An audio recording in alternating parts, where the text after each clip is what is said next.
ನಮಸ್ಕಾರ ಸ್ನೇಹಿತರೆ, ತುಲಾ ರಾಶಿಯವರಿಗೆ 2026ರ ಹೊಸ ವರ್ಷ ಹೇಗಿರಲಿದೆ? ಔದ್ಯೋಗಿಕ ಕ್ಷೇತ್ರದಲ್ಲಿರುವವರ ಬೆಳವಣಿಗೆ ಹೇಗೆ? ವಿದ್ಯಾರ್ಥಿಗಳಿಗೆ ಈ ವರ್ಷ ಶುಭದಾಯಕವ? ವ್ಯಾಪಾರಸ್ಥರಿಗೆ ಈ ವರ್ಷ ಹೇಗಿದೆ? ಕೌಟುಂಬಿಕ ಜೀವನ ಹೇಗಿರಲಿದೆ? ಆರೋಗ್ಯ, ಆರ್ಥಿಕ ಸ್ಥಿತಿಯಲ್ಲಿ ಶುಭ ಫಲಗಳಿವೆಯಾ ಅಥವಾ ಅಶುಭ ಫಲಗಳಿವೆಯಾ ಎನ್ನುವ ಸಂಪೂರ್ಣ ಮಾಹಿತಿಯನ್ನ ಈ ವಿಡಿಯೋದಲ್ಲಿ ತಿಳಿಸಿಕೊಡ್ತೀನಿ. ಕೊನೆಯವರೆಗೂ ಸ್ಕಿಪ್ ಮಾಡದೆ ನೋಡಿ. ಅದಕ್ಕೂ ಮುನ್ನ ತುಲಾ ರಾಶಿಯವರ ಬಗ್ಗೆ ಇನ್ನೂ ಹೆಚ್ಚಿನ ಮಾಹಿತಿಗಾಗಿ ಈ ವಿಡಿಯೋಗೆ ಲೈಕ್ ಮಾಡಿ. ಸಬ್ಸ್ಕ್ರೈಬ್ ಆಗಿಲ್ಲ ಅಂದ್ರೆ ಈಗಲೇ ಸಬ್ಸ್ಕ್ರೈಬ್ ಮಾಡಿ, ಹಾಗೆ ಪಕ್ಕದಲ್ಲಿ ಬರೋ ಬೆಲ್ ಐಕಾನ್ ಅನ್ನ ಕ್ಲಿಕ್ ಮಾಡಿ. 2026ರ ರಾಶಿಫಲದ ಪ್ರಕಾರ ತುಲಾ ರಾಶಿಯವರಿಗೆ ಈ ವರ್ಷ ಸಂತೋಷವನ್ನ ತರುತ್ತದೆ. ವರ್ಷದ ಆರಂಭದಲ್ಲಿ ಗುರು ನಿಮ್ಮ ಅದೃಷ್ಟದ ಮನೆಯಲ್ಲಿ ಸಾಗುತ್ತಾನೆ. ವರ್ಷದ ಮಧ್ಯದಲ್ಲಿ ಗುರುವು 10ನೇ ಮನೆಯಲ್ಲಿ ಮತ್ತು ಕೊನೆಯ ತ್ರೈಮಾಸಿಕದಲ್ಲಿ 11ನೇ ಮನೆಯಲ್ಲಿ ಸಾಗುತ್ತಾನೆ. ಇದು ನಿಮಗೆ ಪ್ರಯೋಜನಗಳನ್ನ ತರುತ್ತದೆ. ಶನಿಯ ಬಗ್ಗೆ ಹೇಳುವುದಾದ್ರೆ, ಶನಿಯು ಈ ವರ್ಷ ತುಲಾ ರಾಶಿಯ 6ನೇ ಮನೆಯಲ್ಲಿರುತ್ತಾನೆ. ರಾಹು 5ನೇ ಮನೆಯಲ್ಲಿ ಸಾಗುತ್ತಾನೆ. ಇದು ಮಕ್ಕಳಿಗೆ ಕೆಲವು ಆರೋಗ್ಯ ಸಮಸ್ಯೆಗಳನ್ನುಂಟು ಮಾಡಬಹುದು. ಆರ್ಥಿಕ ವಿಷಯದ ಬಗ್ಗೆ ಹೇಳುವುದಾದ್ರೆ, ಆರ್ಥಿಕ ವಿಷಯಗಳಲ್ಲಿ ಲಾಭದಾಯಕವಾಗಿರಲಿದೆ. ನೀವು ನಿಮ್ಮ ಹಣಕಾಸಿನ ಯೋಜನೆಗಳನ್ನ ಪರಿಣಾಮಕಾರಿಯಾಗಿ ಕಾರ್ಯಗತಗೊಳಿಸಲು ಸಾಧ್ಯವಾಗುತ್ತದೆ. ಜೂನ್ 2026ರ ನಂತರ ಗುರುವಿನ ಪ್ರಭಾವವು ಆದಾಯ ಮತ್ತು ಐಷಾರಾಮಿಗಳ ಸಂಗಮವನ್ನ ಸೃಷ್ಟಿಸುತ್ತದೆ. ಆದಾಯ ಬೆಳವಣಿಗೆಗೆ ಹೊಸ ಅವಕಾಶಗಳು ಉದ್ಭವಿಸುತ್ತವೆ ಮತ್ತು ಹಿಂದಿನ ಪ್ರಯತ್ನಗಳು ಸಹ ಫಲ ನೀಡಬಹುದು. ನಿಮ್ಮ ವೆಚ್ಚಗಳು ಮತ್ತು ಉಳಿತಾಯದ ನಡುವೆ ನೀವು ಸರಿಯಾದ ಸಮತೋಲನವನ್ನ ಕಾಯ್ದುಕೊಂಡರೆ ವರ್ಷದ ಅಂತ್ಯದ ವೇಳೆಗೆ ನೀವು ಉತ್ತಮ ಆರ್ಥಿಕ ಶಕ್ತಿಯನ್ನ ಸಾಧಿಸಬಹುದು. ವರ್ಷವಿಡೀ ಮೀನ ರಾಶಿಯಲ್ಲಿ ಶನಿಯ ಸ್ಥಾನವು ಶಿಸ್ತು ಮತ್ತು ಜವಾಬ್ದಾರಿಯೊಂದಿಗೆ ಮುಂದುವರಿಯಲು ನಿಮಗೆ ಅನುವು ಮಾಡಿಕೊಡುತ್ತದೆ. ಹೂಡಿಕೆಯಲ್ಲಿ ಆಸಕ್ತಿ ಹೊಂದಿರುವವರಿಗೆ ಈ ವರ್ಷ ಸರಿಯಾದ ಅವಕಾಶ ಸಿಗಬಹುದು. ನೀವು ಚಿಂತನಾಶೀಲವಾಗಿ ನಿರ್ಧಾರಗಳನ್ನು ತೆಗೆದುಕೊಂಡರೆ ಅಕ್ಟೋಬರ್ ನಂತರ ಆರ್ಥಿಕ ನಿರ್ಧಾರಗಳಲ್ಲಿ ಹೆಚ್ಚಿನ ಸ್ಪಷ್ಟತೆಯ ಲಕ್ಷಣಗಳು ಕಂಡುಬರುತ್ತವೆ. ಕುಟುಂಬದಿಂದ ಹಣಕಾಸಿನ ಬೆಂಬಲವು ಲಭ್ಯವಿರಬಹುದು. ಇದು ನಿಮ್ಮ ಯೋಜನೆಗಳನ್ನ ಪೂರೈಸಲು ನಿಮಗೆ ಸಹಾಯ ಮಾಡುತ್ತದೆ. ನೀವು ವ್ಯವಹಾರದಲ್ಲಿದ್ದರೆ ಡಿಸೆಂಬರ್ 2026ರ ಸುಮಾರಿಗೆ ರಾಹು ಮತ್ತು ಕೇತುವಿನ ಸಂಚಾರದಿಂದಾಗಿ ಆದ್ಯತೆಗಳಲ್ಲಿ ಬದಲಾವಣೆಯೊಂದಿಗೆ ಲಾಭದ ನಿರೀಕ್ಷೆಗಳು ಹೊರಹೊಮ್ಮುತ್ತವೆ. ಒಟ್ಟಾರೆಯಾಗಿ ಈ ಅವಧಿಯು ಆರ್ಥಿಕ ದೃಷ್ಟಿಕೋನದಿಂದ ಸಕಾರಾತ್ಮಕವಾಗಿರುತ್ತದೆ ಮತ್ತು ನಿಮ್ಮ ಯೋಜನೆಗಳು ಕ್ರಮೇಣ ಯಶಸ್ವಿಯಾಗುತ್ತವೆ. ಈ ವರ್ಷ ನಿಮ್ಮ ಆರ್ಥಿಕ ನೆಲೆಯನ್ನ ಬಲಪಡಿಸುವಲ್ಲಿ ನೀವು ಯಶಸ್ವಿಯಾಗುತ್ತೀರಾ. ವೃತ್ತಿ ಜೀವನ ಹೇಗಿರುತ್ತೆ ಅಂದ್ರೆ, ತುಲಾ ರಾಶಿಯವರಿಗೆ 2026ರ ವರ್ಷವು ವೃತ್ತಿ ವ್ಯವಹಾರದಲ್ಲಿ ಸ್ಥಿರತೆ ಮತ್ತು ಬೆಳವಣಿಗೆಯನ್ನು ತರುತ್ತದೆ. ನಿಮ್ಮ ದಕ್ಷತೆ ಮತ್ತು ನಡವಳಿಕೆಯ ಮೂಲಕ ನೀವು ಕೆಲಸದ ಸ್ಥಳದಲ್ಲಿ ಸಕಾರಾತ್ಮಕ ಖ್ಯಾತಿಯನ್ನು ಗಳಿಸುವಿರಿ.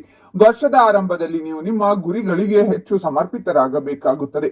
ವರ್ಷವಿಡೀ ಮೀನರಾಶಿಯಲ್ಲಿ ಶನಿಯ ಸ್ಥಾನವು ಜವಾಬ್ದಾರಿಗಳಿಂದ ಒತ್ತಡವನ್ನುಂಟು ಮಾಡಬಹುದು. ಆದರೂ ಸಮಯ ಮುಂದುವರೆದಂತೆ ನಿಮ್ಮ ಕಠಿಣ ಪರಿಶ್ರಮದ ಫಲಿತಾಂಶಗಳು ಸ್ಪಷ್ಟವಾಗಿ ಗೋಚರಿಸುತ್ತವೆ. ಜೂನ್ 2026ರ ನಂತರ ಕರ್ಕಾಟಕ ರಾಶಿಗೆ ಗುರುವಿನ ಪ್ರವೇಶವು ವೃತ್ತಿ ಜೀವನದ ವಿಸ್ತರಣೆ ಮತ್ತು ಹೊಸ ಅವಕಾಶಗಳನ್ನ ಸೂಚಿಸುತ್ತದೆ. ಸ್ಥಾನ, ಜವಾಬ್ದಾರಿ ಮತ್ತು ಕೆಲಸದ ಶೈಲಿ ಎಲ್ಲವೂ ಸುಧಾರಣೆಗೆ ಅವಕಾಶಗಳನ್ನ ತೆರೆಯುತ್ತದೆ. ನೀವು ಹೊಸ ಕೆಲಸ ಅಥವಾ ವ್ಯವಹಾರ ವಿಸ್ತರಣೆಯನ್ನ ಪರಿಗಣಿಸುತ್ತಿದ್ದರೆ ಈ ವರ್ಷ ಅನುಕೂಲಕರವಾಗಿರುತ್ತದೆ. ಹಿಂದೆ ಬಾಕಿ ಇರುವ ಯೋಜನೆಗಳಲ್ಲಿನ ಪ್ರಗತಿಯು ನಿಮ್ಮ ಆತ್ಮವಿಶ್ವಾಸವನ್ನ ಹೆಚ್ಚಿಸುತ್ತದೆ. ನಿಮ್ಮ ನಾಯಕತ್ವದ ಕೌಶಲ್ಯಗಳು ಹೊರಹೊಮ್ಮುತ್ತವೆ. ಅಕ್ಟೋಬರ್ ನಂತರ ಗುರುವಿನ ಸಿಂಹ ರಾಶಿಯ ಪ್ರವೇಶವು ಕೆಲಸದ ಸ್ಥಳದಲ್ಲಿ ಹೆಚ್ಚಿದ ಮನ್ನಣೆ ಮತ್ತು ಪ್ರಭಾವಕ್ಕೆ ಅವಕಾಶಗಳನ್ನು ಸೃಷ್ಟಿಸುತ್ತದೆ. ಈ ವರ್ಷ ವೃತ್ತಿ ಬದಲಾವಣೆಯನ್ನ ಬಯಸುವವರಿಗೆ ಶುಭ ಫಲಿತಾಂಶಗಳನ್ನ ತರುತ್ತದೆ. ನೀವು ನಿಮ್ಮ ಪ್ರತಿಭೆಯನ್ನ ಹೊಸ ರೀತಿಯಲ್ಲಿ ಪ್ರದರ್ಶಿಸುತ್ತೀರಿ ಮತ್ತು ನಿಮ್ಮ ಮೇಲಧಿಕಾರಿಗಳ ವಿಶ್ವಾಸವನ್ನ ಗಳಿಸುವಲ್ಲಿ ಯಶಸ್ವಿಯಾಗುತ್ತೀರಿ.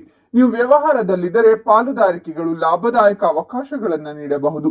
ಸವಾಲುಗಳೆದುರಾಗುತ್ತವೆ, ಆದರೆ ನಿಮ್ಮ ತಿಳುವಳಿಕೆ ಮತ್ತು ತಾಳ್ಮೆ ಅವುಗಳನ್ನ ನಿಭಾಯಿಸಲು ನಿಮಗೆ ಸಹಾಯ ಮಾಡುತ್ತದೆ. ಒಟ್ಟಾರೆಯಾಗಿ ಈ ವರ್ಷ ನಿಮ್ಮ ವೃತ್ತಿ ಜೀವನದಲ್ಲಿ ಹೊಸ ಎತ್ತರವನ್ನ ತಲುಪಲು ಅವಕಾಶಗಳನ್ನ ನೀಡುತ್ತದೆ. ಇನ್ನು ವೈವಾಹಿಕ ಜೀವನ ಹೇಗಿರುತ್ತೆ ಅಂತ ನೋಡೋದಾದ್ರೆ, 2026ರ ವರ್ಷದ ಆರಂಭದಲ್ಲಿ ನಿಮ್ಮ ವೈವಾಹಿಕ ಜೀವನದಲ್ಲಿ ಸ್ವಲ್ಪ ಒತ್ತಡ ಉಂಟಾಗಬಹುದು. ಈ ಸಮಯದಲ್ಲಿ ನಿಮ್ಮ ಸಂಗಾತಿಯೊಂದಿಗೆ ಹೊಂದಾಣಿಕೆ ಮಾಡಿಕೊಳ್ಳಲು ಪ್ರಯತ್ನಿಸಿ ಮತ್ತು ಅವರ ಸಣ್ಣ ತಪ್ಪುಗಳನ್ನು ನಿರ್ಲಕ್ಷಿಸಿ. ಇದಲ್ಲದೆ ನೀವು ಅವರೊಂದಿಗೆ ಕೋಪಗೊಳ್ಳದಿರುವುದು ಉತ್ತಮ. ಈ ಅವಧಿಯಲ್ಲಿ ನಿಮ್ಮ ತಾಳ್ಮೆಯ ಪರೀಕ್ಷೆಯಾಗಲಿದೆ. ಸಂದರ್ಭಗಳು ಸುಧಾರಿಸುತ್ತವೆ. ವೈವಾಹಿಕ ಜೀವನದಲ್ಲಿ ಸಾಮರಸ್ಯದ ಪರಿಸ್ಥಿತಿ ಇರುತ್ತದೆ. ನಿಮ್ಮಿಬ್ಬರ ನಡುವೆ ಉತ್ತಮ ತಿಳುವಳಿಕೆ ಇರಬಹುದು. ಮಕ್ಕಳ ಆರೋಗ್ಯ ಉತ್ತಮವಾಗಿರುತ್ತದೆ ಮತ್ತು ಅವರು ಹೆಚ್ಚು ಶಕ್ತಿಯುತವಾಗಿರುತ್ತಾರೆ. ಒಟ್ಟಾರೆ ಈ ವರ್ಷ ನೀವು ನಿಮ್ಮ ಸಂಗಾತಿ ಮತ್ತು ಮಕ್ಕಳೊಂದಿಗೆ ಪ್ರವಾಸಕ್ಕೆ ಹೋಗಬಹುದು. ಇದರೊಂದಿಗೆ ನಿಮ್ಮ ನಡುವೆ ಏಕತೆ, ಪ್ರೀತಿ ಮತ್ತು ಸಾಮರಸ್ಯ ಇರುತ್ತದೆ. ಇದರ ಮೂಲಕ ಪರಸ್ಪರರ ನಡುವಿನ ದೂರಗಳು ಸಹ ದೂರವಾಗುತ್ತದೆ. ಪ್ರೇಮ ಜೀವನದ ಬಗ್ಗೆ ಹೇಳುವುದಾದ್ರೆ, ಪ್ರೇಮ ಜೀವನದ ವಿಷಯದಲ್ಲಿ ಅನುಕೂಲಕರ ಮತ್ತು ಪ್ರೋತ್ಸಾಹದಾಯಕವಾಗಿರುತ್ತದೆ. ಭಾವನಾತ್ಮಕ ಸ್ಥಿರತೆ ಮತ್ತು ತಿಳುವಳಿಕೆಯೊಂದಿಗೆ ಸಂಬಂಧಗಳನ್ನ ಮುಂದಕ್ಕೆ ಸಾಗಿಸಲು ಈ ವರ್ಷ ಸಹಾಯಕವಾಗಿರುತ್ತದೆ. ಜೂನ್ 2026ರ ನಂತರ ಗುರುವಿನ ಪ್ರಭಾವವು ಭಾವನಾತ್ಮಕ ತಿಳುವಳಿಕೆಯನ್ನು ಬಲಪಡಿಸುತ್ತದೆ. ಪರಸ್ಪರ ಗೌರವ, ನಂಬಿಕೆ ಮತ್ತು ಸಂವಹನವು ಸಂಬಂಧಗಳನ್ನು ಬಲಪಡಿಸುತ್ತದೆ. ನೀವಿಬ್ಬರು ಹೊಸ ಆರಂಭವನ್ನ ಮಾಡುತ್ತೀರಾ. ವರ್ಷವಿಡೀ ಮೀನ ರಾಶಿಯಲ್ಲಿ ಶನಿಯ ಸ್ಥಾನವು ಸಂಬಂಧಗಳಲ್ಲಿ ಜವಾಬ್ದಾರಿ ಮತ್ತು ಪ್ರಬುದ್ಧತೆಯನ್ನು ಕಾಯ್ದುಕೊಳ್ಳುತ್ತದೆ. ಈ ವರ್ಷ ಅವಿವಾಹಿತರಿಗೆ ಉತ್ತಮ ವರ್ಷವೆಂದು ಸಾಬೀತುಪಡಿಸುತ್ತದೆ. ವಿವಾಹದ ಅವಕಾಶಗಳಿವೆ. ಈ ವರ್ಷ ನಿಕಟ ಸಂಬಂಧಿಯೊಬ್ಬರು ಮದುವೆಯಾಗಬಹುದು ಅಥವಾ ನಿಮ್ಮ ಕುಟುಂಬದಲ್ಲಿ ಕೆಲವು ಶುಭ ಘಟನೆಗಳು ನಡೆಯಬಹುದು. ಆರೋಗ್ಯದ ವಿಷಯದ ಬಗ್ಗೆ ಹೇಳೋದಾದ್ರೆ 2026ನೇ ವರ್ಷವು ತುಲಾ ರಾಶಿಯವರಿಗೆ ಆರೋಗ್ಯದ ದೃಷ್ಟಿಯಿಂದ ಒಟ್ಟಾರೆಯಾಗಿ ಅನುಕೂಲಕರವಾಗಿರುತ್ತದೆ. ನೀವು ನಿಮ್ಮ ದೈನಂದಿನ ದಿನಚರಿ ಮತ್ತು ಜೀವನ ಶೈಲಿಯ ಬಗ್ಗೆ ವಿಶೇಷ ಗಮನ ಹರಿಸಬೇಕಾಗುತ್ತದೆ. ಮಾನಸಿಕ ಶಾಂತಿ ಮತ್ತು ದೈಹಿಕ ಸದೃಢತೆ ಎರಡೂ ಮುಖ್ಯವಾಗಿರುತ್ತದೆ. ವರ್ಷದ ಆರಂಭದಲ್ಲಿ ಮೀನ ರಾಶಿಯಲ್ಲಿ ಶನಿಯ ಪ್ರಭಾವವು ನಿಮ್ಮ ದೇಹಕ್ಕೆ ಹೆಚ್ಚುವರಿ ವಿಶ್ರಾಂತಿಯ ಅಗತ್ಯವನ್ನುಂಟು ಮಾಡಬಹುದು. ವರ್ಷದ ಆರಂಭದಲ್ಲಿ ನೀವು ಸ್ವಲ್ಪ ಒತ್ತಡವನ್ನ ಅನುಭವಿಸಬಹುದು, ಆದರೆ ಸಮಯ ಕಳೆದಂತೆ ನಿಮ್ಮ ಆರೋಗ್ಯವು ಸುಧಾರಿಸುತ್ತದೆ. ಜೂನ್ 2026ರ ನಂತರ ಗುರುವು ಕರ್ಕಾಟಕ ರಾಶಿಗೆ ಪ್ರವೇಶಿಸುವುದರಿಂದ ನಿಮ್ಮ ಶಕ್ತಿಯ ಮಟ್ಟಗಳು ಕ್ರಮೇಣ ಹೆಚ್ಚಾಗುತ್ತವೆ. ನಿಮ್ಮ ಆಹಾರ, ನಿದ್ರೆ ಮತ್ತು ವ್ಯಾಯಾಮದ ಬಗ್ಗೆ ನೀವು ನಿಯಮಿತವಾಗಿ ಗಮನ ಹರಿಸಬೇಕಾಗುತ್ತದೆ. ನೀವು ಮಾನಸಿಕ ಒತ್ತಡವನ್ನು ಅನುಭವಿಸಿದರೆ ಧ್ಯಾನ, ಯೋಗ ಮತ್ತು ಪ್ರಕೃತಿಯಲ್ಲಿ ಸಮಯ ಕಳೆಯುವುದು ಪ್ರಯೋಜನಕಾರಿಯಾಗಿದೆ. ವರ್ಷದ ಮಧ್ಯಭಾಗದಲ್ಲಿ ಸಮತೋಲನವನ್ನು ಕಾಪಾಡಿಕೊಳ್ಳುವುದು ವಿಶೇಷವಾಗಿ ಮುಖ್ಯವಾಗಿರುತ್ತದೆ. ದೀರ್ಘಕಾಲದ ಆರೋಗ್ಯ ಸಮಸ್ಯೆಗಳು ಸಹ ಸುಧಾರಿಸುವ ಸಾಧ್ಯತೆ ಇದೆ. ಸಣ್ಣ ದೈನಂದಿನ ಸಮಸ್ಯೆಗಳನ್ನ ನಿರ್ಲಕ್ಷಿಸಬೇಡಿ ಮತ್ತು ಆರೋಗ್ಯಕರ ದಿನಚರಿಯನ್ನ ಅಳವಡಿಸಿಕೊಳ್ಳಿ. ವರ್ಷದ ಕೊನೆಯಲ್ಲಿ ರಾಹು ಮತ್ತು ಕೇತುವಿನ ಬದಲಾವಣೆಯೊಂದಿಗೆ ಮಾನಸಿಕ ಸ್ಪಷ್ಟತೆಯು ಸುಧಾರಿಸುತ್ತದೆ. ವರ್ಷದ ಕೊನೆಯಲ್ಲಿ ನೀವು ಹೆಚ್ಚು ಶಕ್ತಿಯುತ ಮತ್ತು ಸಮತೋಲನವನ್ನ ಅನುಭವಿಸುವಿರಿ. ಒಟ್ಟಾರೆಯಾಗಿ ಈ ವರ್ಷವು ಆರೋಗ್ಯದಲ್ಲಿ ಸ್ಥಿರತೆ ಮತ್ತು ಸುಧಾರಣೆಯನ್ನ ಸೂಚಿಸುತ್ತದೆ. ಇನ್ನು ಶಿಕ್ಷಣದ ಬಗ್ಗೆ ಹೇಳೋದಾದ್ರೆ ತುಲಾರಾಶಿಯ ವಿದ್ಯಾರ್ಥಿಗಳಿಗೆ 2026ರ ಶೈಕ್ಷಣಿಕ ಕ್ಷೇತ್ರದಲ್ಲಿ ಪ್ರಗತಿ ಮತ್ತು ಸ್ಫೂರ್ತಿಯ ವರ್ಷವನ್ನ ಸೂಚಿಸುತ್ತದೆ. ವಿದ್ಯಾರ್ಥಿಗಳು ತಮ್ಮ ಗುರಿಗಳನ್ನ ಸಮರ್ಪಣಾ ಭಾವದಿಂದ ಅನುಸರಿಸುತ್ತಾರೆ ಮತ್ತು ತಮ್ಮ ಅಧ್ಯಯನದಲ್ಲಿ ಯಶಸ್ಸನ್ನ ಸಾಧಿಸುತ್ತಾರೆ. ಜೂನ್ 2026ರ ನಂತರ ಕರ್ಕಾಟಕ ರಾಶಿಯಲ್ಲಿ ಗುರುವಿನ ಪ್ರಭಾವವು ನಿಮ್ಮ ಕಲಿಕೆ ಮತ್ತು ಅವಕಾಶಗಳನ್ನ ಹೆಚ್ಚಿಸುತ್ತದೆ. ನೀವು ಸ್ಪರ್ಧಾತ್ಮಕ ಪರೀಕ್ಷೆಗೆ ತಯಾರಿ ನಡೆಸುತ್ತಿದ್ದರೆ ಈ ವರ್ಷ ನಿಮಗೆ ನಿರ್ಣಾಯಕವೆಂದು ಸಾಬೀತುಪಡಿಸುತ್ತದೆ. ಕಠಿಣ ಪರಿಶ್ರಮವು ಫಲ ನೀಡುವ ಸಾಧ್ಯತೆ ಇದೆ ಮತ್ತು ವರ್ಷವಿಡೀ ಮೀನ ರಾಶಿಯಲ್ಲಿ ಶನಿಯ ಸ್ಥಾನವು ನಿಯಮಿತ ಅಭ್ಯಾಸ ಮತ್ತು ಶಿಸ್ತಿನ ಅಗತ್ಯವಿರುತ್ತದೆ. ಉನ್ನತ ಶಿಕ್ಷಣವನ್ನ ಅನುಸರಿಸುವ ವಿದ್ಯಾರ್ಥಿಗಳು ಈ ವರ್ಷ ಉತ್ತಮ ಅವಕಾಶಗಳನ್ನ ಅನುಭವಿಸುತ್ತಾರೆ. ಅಧ್ಯಯನದಲ್ಲಿ ಏಕಾಗ್ರತೆ ಹೆಚ್ಚಾಗುತ್ತದೆ ಮತ್ತು ಕಷ್ಟಕರವಾದ ವಿಷಯಗಳನ್ನ ಅರ್ಥ ಮಾಡಿಕೊಳ್ಳುವ ಸಾಮರ್ಥ್ಯ ಬೆಳೆಯುತ್ತದೆ. ಅಕ್ಟೋಬರ್ ನಂತರ ಸಿಂಹ ರಾಶಿಗೆ ಗುರುವಿನ ಪ್ರವೇಶವು ಆತ್ಮವಿಶ್ವಾಸದಲ್ಲಿ ಸ್ಪಷ್ಟ ಉತ್ತೇಜನವನ್ನ ತರುತ್ತದೆ. ವೃತ್ತಿ ಆಧಾರಿತ ಶಿಕ್ಷಣವನ್ನ ಮುಂದುವರಿಸಲು ಬಯಸುವ ವಿದ್ಯಾರ್ಥಿಗಳಿಗೆ ಹೊಸ ಆಯ್ಕೆಗಳು ತೆರೆದುಕೊಳ್ಳುತ್ತವೆ. ಈ ವರ್ಷ ನಿಮ್ಮ ಅಧ್ಯಯನದಲ್ಲಿ ನೀವು ಸಮತೋಲಿತ ದಿನಚರಿಯನ್ನ ಕಾಯ್ದುಕೊಳ್ಳಬೇಕಾಗುತ್ತದೆ.